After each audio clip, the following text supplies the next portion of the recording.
नमस्कार, मी पंजाब डक। आज आहे 24 जुलै 2025 आणि मी माझ्या शेतामध्ये इथं कापसाचं शेत आहे। हे आमच्या शेतातलं 200 वर्षापूर्वीचं हे वडाचं झाड आहे। जी सेंद्रिय शेती करते त्यांना एक सांगू इच्छितो, ज्या ज्या ठिकाणी वडाचं झाड असतं ना त्याच्या खाली गांडूळ खूप तयार होतात, म्हणून हे सगळ्यांना सर्वप्रथम सांगतो। आणि या ठिकाणाहून मी माझ्या घरात शेतातल्या वडाच्या 200 वर्षापूर्वीच्या वडाच्या झाडापासून एक अंदाज देणार आहे। तर ह्या वडाच्या झाडापासून एक तुम्हाला सांगू इच्छितो, राज्यामध्ये आज सांगायचं तर 24 जुलैपासून ते 27 जुलैपर्यंत राज्यात वेगवेगळ्या भागात जोराचा पाऊस पडणार आहे। कुठं रिमझिम पडणार आहे, कुठं मुसळधार पडणार आहे, कुठं 8 वृष्टी होणार आहे, म्हणून हा अंदाज लक्षाचा। तर सुरुवात सांगतो, आज समजा आज आहे 24 जुलैपासून आज पूर्व विदर्भाकडे पाऊस सुरू होणार आहे। म्हणजे एका दिवस चालू झालेला असेल 24 जुलै 25 26 पर्यंत पूर्व विदर्भामध्ये 6 जिल्ह्यामध्ये वर्धा, नागपूर, भंडारा, गोंदिया, चंद्रपूर, यवतमाळ, वाशिम, हिंगोली, अकोला, अमरावती, बुलढाणा, इकडे नांदेड, म्हणजे 24 पासून 24, 25, 26, 27 तारखेपर्यंत या पूर्व विदर्भामध्ये काही ठिकाणी मोठा पाऊस, कुठं लहान, कुठं रिमझिम, कुठं पाणी साचल, कुठं पेंडवलता असा पाऊस पडणार आहे, म्हणून त्यांच्यासाठी आनंदाची वेळ मी। त्याच्यानंतर पश्चिम विदर्भात देखील म्हणजे 5 जिल्ह्यामध्ये 24 आजपासूनच पाऊस सुरू झालेला असेल, आता सुरू देखील होईल। पश्चिम विदर्भात देखील 5 जिल्ह्यामध्ये बुलढाणा, अकोला, अमरावती, यवतमाळ, हिंगोली, वाशिम या जिल्ह्यामध्ये म्हणजे 24, 25, 26, 27 4 दिवस दररोज वेगवेगळ्या भागात पाऊस पडणार आहे आणि सगळ्यांना जीवदान भेटणार आहे। कुठं मोठा पाऊस होईल, कुठं अतिवृष्टी होईल, कुठं रिमझिम पडेल, म्हणून हे पश्चिम विदर्भातल्या शेतकऱ्यांनी लक्षात येतात। त्याच्यानंतर आपण मराठवाड्याकडे येऊ। नांदेड जिल्ह्यामध्ये काल मी घुंगराळे या ठिकाणी शेतकरी मेळाव्यात गेल्याच्या नंतर नांदेड जिल्ह्यामध्ये आज मध्ये पाऊस चालू आहे। नांदेड जिल्ह्यामध्ये धर्माबाद, बिलोली, पेनूर, पुन्हा ते मुदखेड, मनमाड या भागामध्ये पाऊस कमी होता, आता रात्री पडला, पण त्यांना देखील आनंदाची बातमी। आणखी 24, 25, 26, 27 तारखेपर्यंत 4 दिवस दररोज वेगवेगळ्या भागात पाऊस पडणार आहे। काही ठिकाणी वड्याला पाणी येईल, कोणत्या शेतामध्ये पाणी साचेल, म्हणून हा अंदाज लक्षात घ्यायचा। त्याच्यानंतर परभणी जिल्ह्यात देखील आज दुपारनंतर पुन्हा परभणी जिल्ह्यात देखील पाऊस जोराचा येणार आहे, म्हणून हा अंदाज लक्षात घ्यायचा। 24 पासून ते 27 पर्यंत परभणी जिल्ह्यात 4 दिवस वेगवेगळ्या भागात सर्व गावामध्ये पाऊस पडून जाईल, म्हणून हे परभणी जिल्ह्यानं लक्षात द्यायचं। लातूर जिल्ह्यातल्या शेतकऱ्याला सांगू इच्छितो, लातूरमध्ये रात्री देखील खूप पाऊस पडला, लातूर धाराशिव देखील खूप पाऊस झाला। तर त्या 2 जिल्ह्याला सांगू इच्छितो, लातूर आणि धाराशिवमध्ये 24, 25, 26 पर्यंत 27 तारखेपर्यंत लातूर आणि धाराशिवमध्ये दररोज वेगवेगळ्या भागात जोरदार पाऊस पडणार आहे, कुठं मुसळधार पडणार आहे, कुठं रिमझिम पडणार आहे, कुठं पेंदवळता पडणार आहे, पण त्या 4 दिवसामध्ये सगळीकडं कोणी त्या पावसातून वंचित राहणार नाही।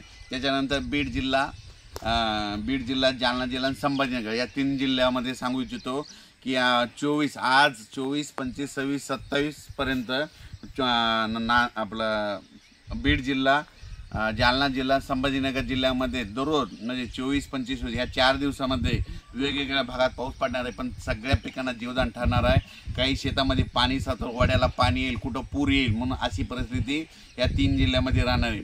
त्याच्यानंतर नगर जिल्ह्यामध्ये वळू।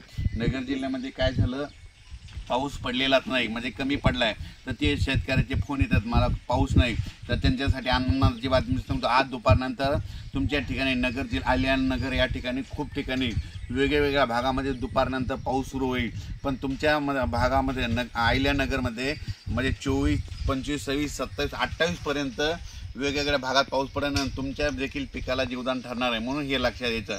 त्याच्यानंतर पुणे जिल्हा आणि पश्चिम महाराष्ट्रामध्ये म्हणजे 24, 25, 26, 27 पर्यंत सरी चालू राहतील, म्हणून त्या शेतकऱ्यांनी पश्चिम महाराष्ट्रातल्याने हे अंदाज घ्यायचा।